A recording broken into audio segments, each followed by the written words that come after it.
Hey guys, this is Ben Taylor with Raw Motivations. Wanted to come on here and talk to you some today about reactive abuse.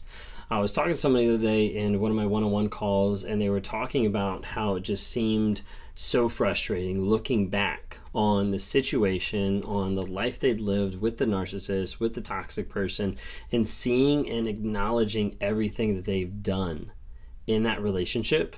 And really being down, being frustrated, feeling like they're crazy of like, how in the world could I respond this way? How could I react to how he was treating me, to how she was treating me? Like the thoughts that people start thinking, like when they start looking at like a video or a picture or, something that shows them like, hey, this is how I responded in that situation, sometimes makes them feel crazy, or sometimes makes them wonder like, was it me?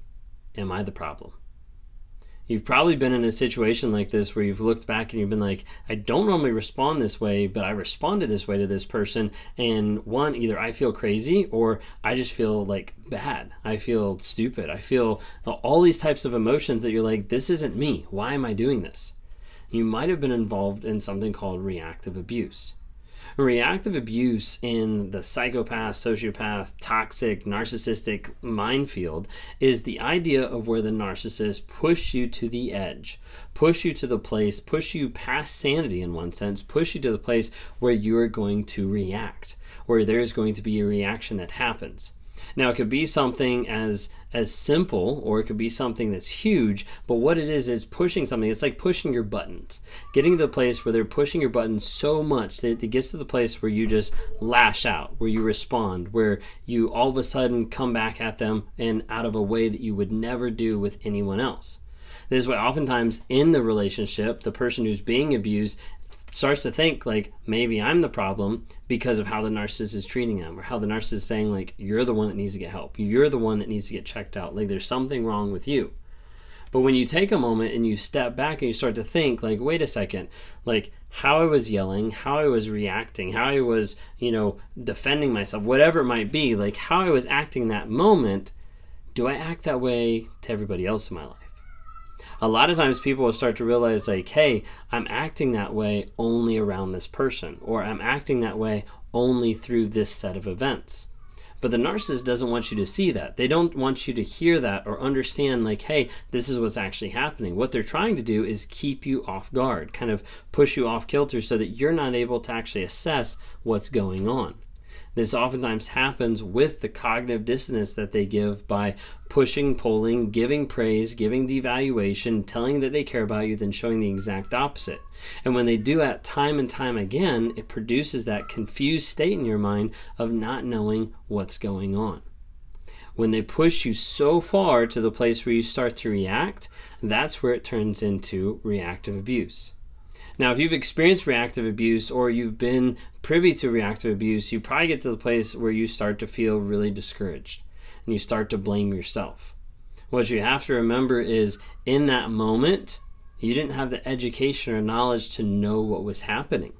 A lot of times people look back on those moments and like, I can't believe I reacted that way. But in that moment, you didn't understand what was going on, or you didn't have a chance to actually view what the situation was or what the trauma that was happening that in the moment just seemed very crazy, very out of yourself. So in one sense, looking back, you didn't have the education to know what was going on. Two, you had the aspect of going back in that situation, looking back at that situation, you didn't realize the manipulation that was happening. In the moment, that manipulation is so small, so ingrained in the moment that it doesn't seem like anyone's manipulating you at all. It just seems like, hey, this is a reaction that I'm having. I don't understand why my reaction's bigger than what it used to be in the past. Well, it's because that reaction was triggered by numerous attempts from the narcissist to manipulate, to control, to gaslight, to push you to that place where you just snap, where you respond that way. So looking back, the education, looking back, the manipulation, and then giving yourself like grace in the moment. Because oftentimes people either doubt like, hey, why in the world did I stay so long in this relationship? Or why did I react that way? Or how could I have done this in the past?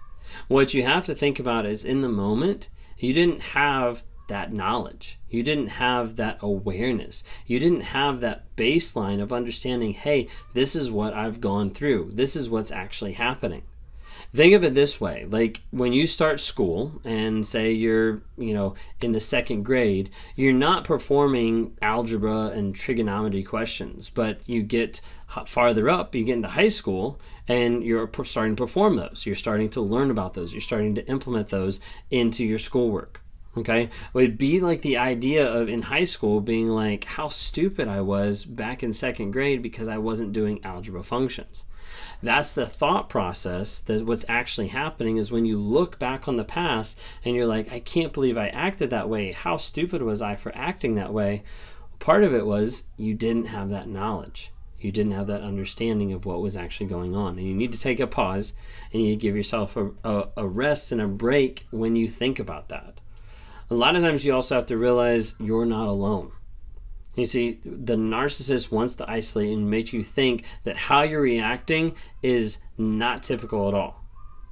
Countless times whenever I'm talking to people on one-on-ones and they're explaining the behaviors, the reactions, they're explaining how they feel, they're explaining like the craziness in their head of just wanting to go back to another person, the trauma bond, all this type of stuff. Sometimes I have to sit them down and I have to say, hey, what you're going through right now, what you're experiencing, unfortunately, is completely normal. And sometimes that kind of catches people off guard. I'm like, it's completely normal based on the circumstances that you're in, based on everything that's happening around you, based on the chaos that's been orchestrated by another person. So often we want to devalue and say, hey, what's going on? That's not normal. When in reality, a lot of times people's reaction, people's frustration, people's tears, people's emotions, people's overreacting is actually normal.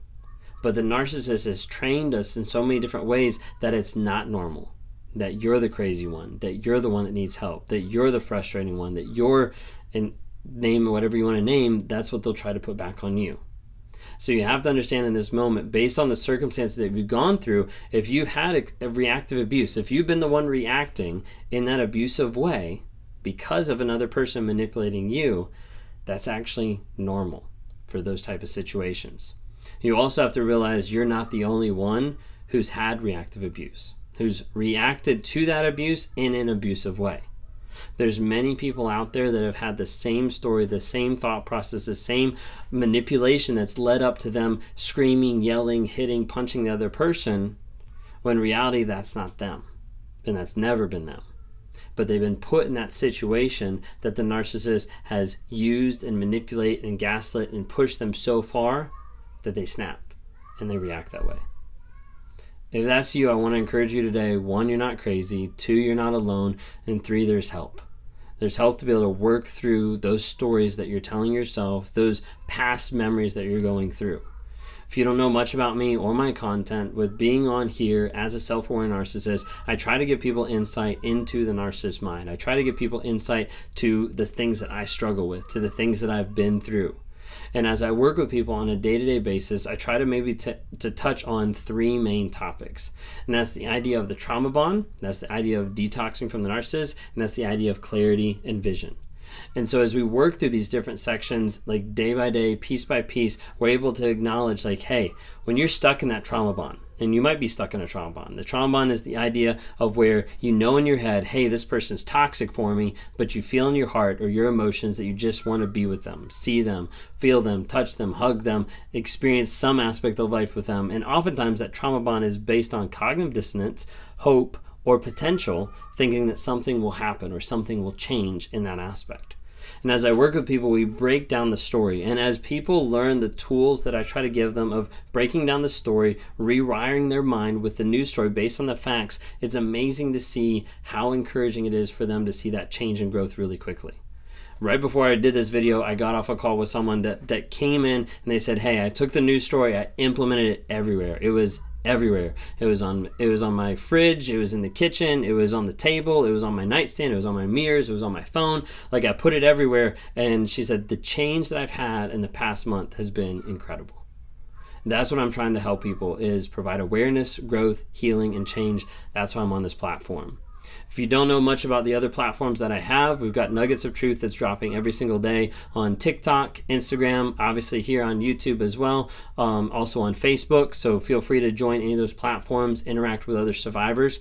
There is a community that is growing and starting to thrive more, which is called the NARC app, N-A-R-C, Narcissistic Abuse Recovery Community. And it's a group of like-minded people that are survivors that are coming out of these relationships and that are finding healing, growth, and change, and learning and implementing those changes in their lives on a day-to-day basis. So feel free to check out the NARC app, download it from Apple or Google Play. We're starting to go live exclusively on the app every single Monday night, and we're also starting to do monthly Zoom calls depending on when you sign up or what level you sign up. So please check out the NARC app. There's a lot of people on there where they're trying to help provide the tools and the resources on a weekly and on a monthly basis as well.